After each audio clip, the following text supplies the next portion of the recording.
bastard. Oh, fuck!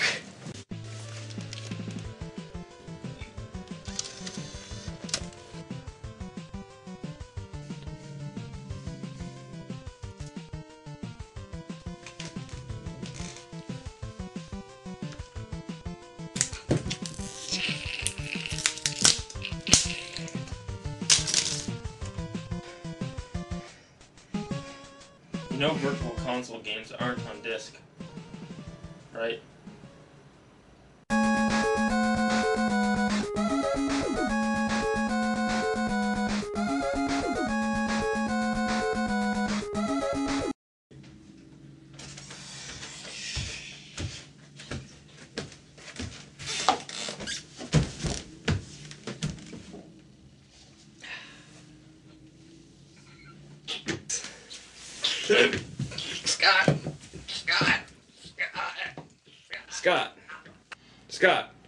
Scott.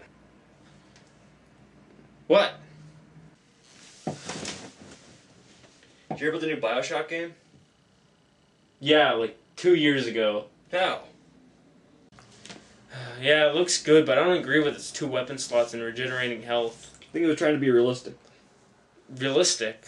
What's realistic about getting twice your weight in bullets and setting it off in seconds, and then shooting lightning out of your palm? I was talking about the weapon slots. I hate how developers are trying to replace fun with realism.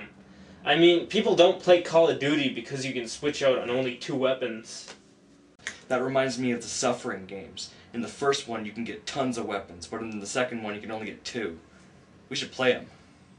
You play as Torque, who's been sentenced to death row for the murder of his wife and kids, when spooky things start happening. Are you talking to me? We get introduced to these inmates, who seem to know each other really well. All of a sudden they get slaughtered, which I think is a waste because a bunch of inmates on death row could really make a good sitcom. Shut the fuck up, you baby-raping, sodomizing sack of shit! I was just asking the man a question, Goose. Whoa! What the fuck is this shit? I like how you can change from first person to third person. For me, it's easier to shoot things in first person and hit things with melee weapons in third person. The first person view kind of feels like Half-Life, but one thing I need to get used to is the weird way you gain momentum when looking around. The game has really good graphics. I can't believe how good this lighting looks, and the environment's especially well detailed. Anyway, the goal of the game is to escape the island. I like interacting with everything, like opening lockers and looking through security cameras. Yeah, it's really cool, and listening to voices cry over the radio. What's going on? Is it a riot?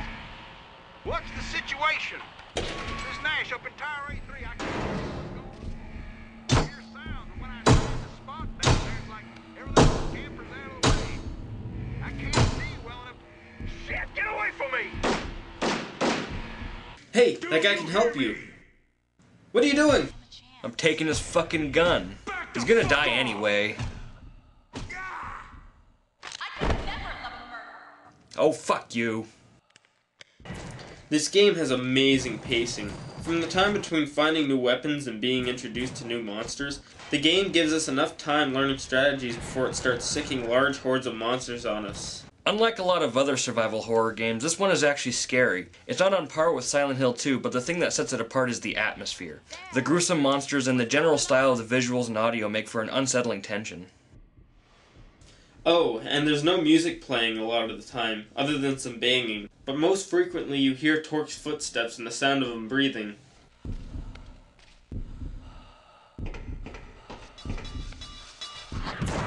Close the door, they can't open it. T,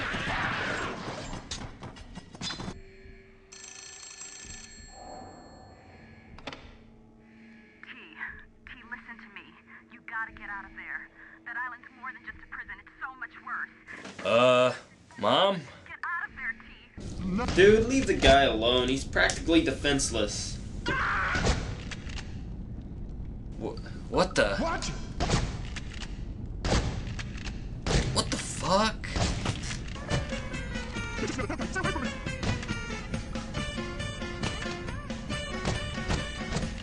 Die, you son of a bitch! Don't answer it. It's probably your crazy wife again. Hey man, I need some advice. This one time, I went to this person's house the other week, and this woman started going crazy and yelling at me and trying to punch me, so I started fighting her back, knocked her down, and her kid started crying in the bathtub, so I tried calming him down by holding him under the water, and the other kid started trying to get a piggyback ride, and I was like, get off, I don't want to give you a piggyback right now, I don't have no time for playing, and then all of a sudden I backed up and he fell out the window, so, what should I do? Damn, these needle monsters are annoying. I gotta use the bathroom, dude. Shit, dude. Get. Okay, I'm sorry. And flush your toilet when you're done peeing. It stinks. I can't. It's like 1.4 liters of water. That's wasting it. Imagine the African kids that need a drink. Well, if African kids want to come into my house and drink out of my toilet, they're welcome to it. My favorite level is the Asylum, with probably one of the best game villains ever, Dr. Killjoy. Gentlemen, I'm so glad you've come to see the show. Whittaker, Kennedy, Scott, they all went out. Try to find out what is happening. Me? I say why. Come on, man. Leave him alone.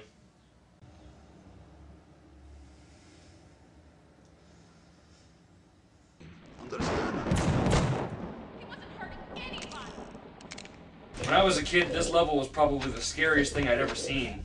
This level is a complete twist on gameplay. There's a bit of puzzle solving before, but this level pretty much consists mainly of them. You have to find projectors and smash them, or block their view. Yeah, it's a real shame the second game was shit.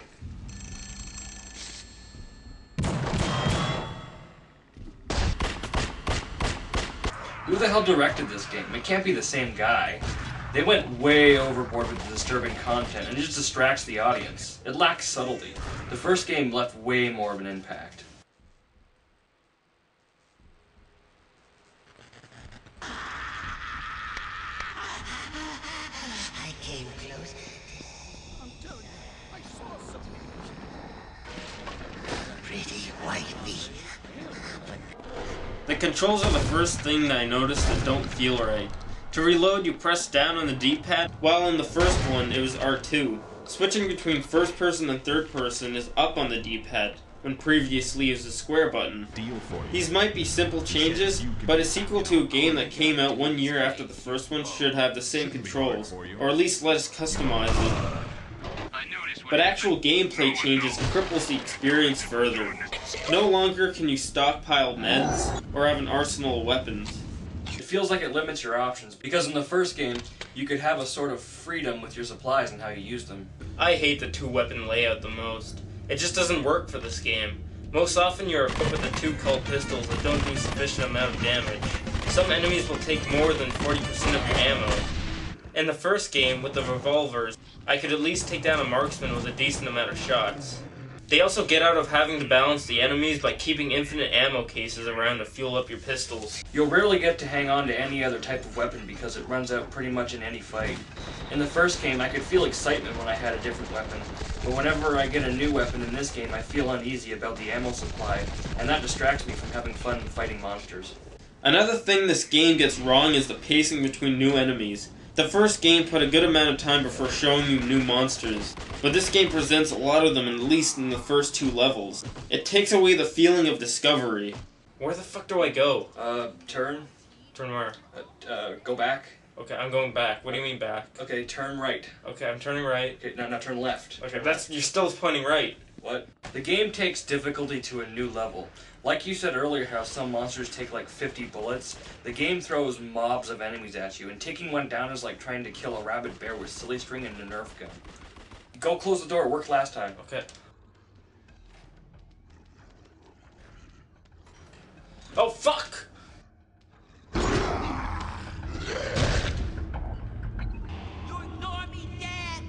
Oh, I'm not in the mood for your shit right now. This is another example of how they just don't get the original game. The ghost of the family in the original game didn't go, "You're a murderer, you're a bad father." They were more subtle about it. No wonder he threw that little cocksucker out the window. Fuck this, I'm done playing.